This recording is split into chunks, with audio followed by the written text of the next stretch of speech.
Hey everyone, and welcome to today's Explainer.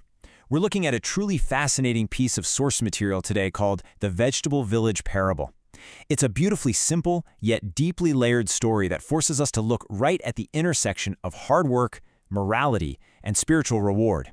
So let's just jump right in and unpack the absolute core of this narrative: honesty, intention, and abundance. Okay, picture this. If you found a pouch of coins in complete solitude, what would you do? Seriously, take a second to really think about that. It's the ultimate moral dilemma, isn't it? I mean, it's super easy to be honest when people are watching, but what happens when the only witness to your actions is you? This exact scenario is the inciting incident of the Vegetable Village story. It forces the characters and us to confront our own stance on unseen temptation. All right, let's dive into this. Section 1, the test of honesty, a pouch of coins, and a choice. So, in the story, we have a character named Alu, which actually translates to potato, by the way, and his friend. They're out working when they stumble upon this lost pouch filled with coins. Right off the bat, we get a massive clash of worldviews. The friend's immediate reaction is opportunistic greed, saying, "Keep it, no one is watching." He's relying entirely on the physical reality of isolation. But Alu's response is a complete 180. He says, "Return it, the creator is everywhere." His honesty absolutely does not depend on a human audience. It's anchored in this steadfast theological conviction. This brings us to a foundational concept in the text. Section 2, omnipresence, the conviction of unseen eyes. So how does this conviction actually translate into action? Well, first, Alu immediately rejects the temptation of isolation that his friend presents. Second, he doesn't just, leave the pouch there. He actively seeks out the rightful owner. And third, he safely delivers the item. The owner actually turns out to be a character named Pyaz, or Onion. Yes, we have a potato returning money to an onion, which is just great. But all jokes aside, the text treats this lost pouch incredibly seriously. It calls it an amanat, an entrusted item, making returning it a sacred duty, not just a nice little favor. And this brilliantly illustrates the emotional payoff of Alu's actions. He says, "A clear conscience is more valuable than wealth." When Alu returns the coins, this is his defining realization. The source text makes a powerful argument here. The internal peace and the clear conscience generated by doing the right thing, well, they far outweigh any material gain you could get from doing the wrong thing. It's a profound recalibration of what we actually consider valuable. Now, actions don't just affect the person doing them, they ripple out. That leads us to Section 3, intentions and transformation, the shift in mindset. In the narrative, Alu's friend actually feels deep remorse for suggesting they steal the coins in the first place, and he asks for forgiveness. And the text frames this beautifully, stating, apology is a sign of bravery.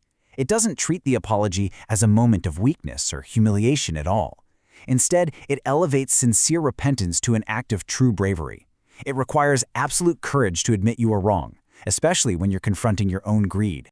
To really get why these actions matter in the context of the source material, we have to talk about a vital cultural concept called niyat. This translates to intention. The story argues that the physical action alone just isn't enough. It's the underlying purpose, the niyat, that gives an action its true spiritual and moral weight. If your intention is pure, if your niyat is focused on doing good for the sake of the Creator, then even the most ordinary good deed becomes deeply, immeasurably valuable. The narrative gives us this perfect parallel to show the friend's transformation. Remember the first incident, finding the coins, which triggered the friend's initial greed?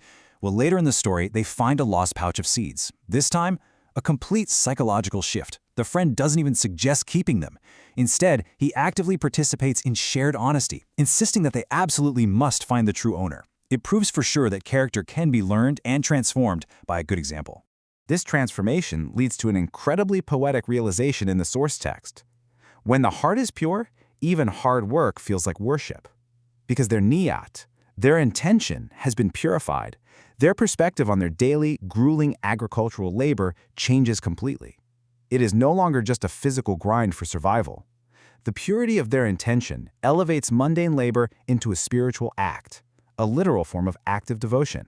Which brings us to our final section, Section 4, the reward of honesty, tangible and spiritual abundance. The culmination of all this honest labor isn't just a pat on the back. It results in a massive, bountiful harvest. But the villagers view this harvest through a very specific lens, barakat, which translates to blessing or abundance. The characters don't just look at this exceptional harvest and say, wow, good weather we're having, or chalk it up to mere agricultural success. No way. They interpret it as barakat, a direct, divine increase and prosperity granted specifically as a reward for their honest, dedicated work and pure intentions. It's the tangible manifestation of doing the right thing in those unseen moments. So what does this all mean for us? Let's tie it all together. The story distills down to a few absolutely crucial takeaways. First, true honesty is practiced in complete solitude. Who are you when literally no one is watching? Second, your intentions dictate the true worth of your actions. The why is just as important as the what. Third, sincere repentance is brave and it's rewarded, exactly as we saw with Alu's friend. And finally, honest labor done with a pure heart brings ultimate peace and abundance. These are beautiful, universal ethical principles packaged in a simple narrative. The vegetable village parable is wonderful on its own, but its true value is how it applies to you. So, I'm going to leave you with this provocative thought. Will you choose honesty, even in solitude? When that invisible test comes your way in real life, how will you respond? Thank you so much for joining me as we unpack this incredible source material. Keep learning, keep questioning, and I'll see you in the next explainer.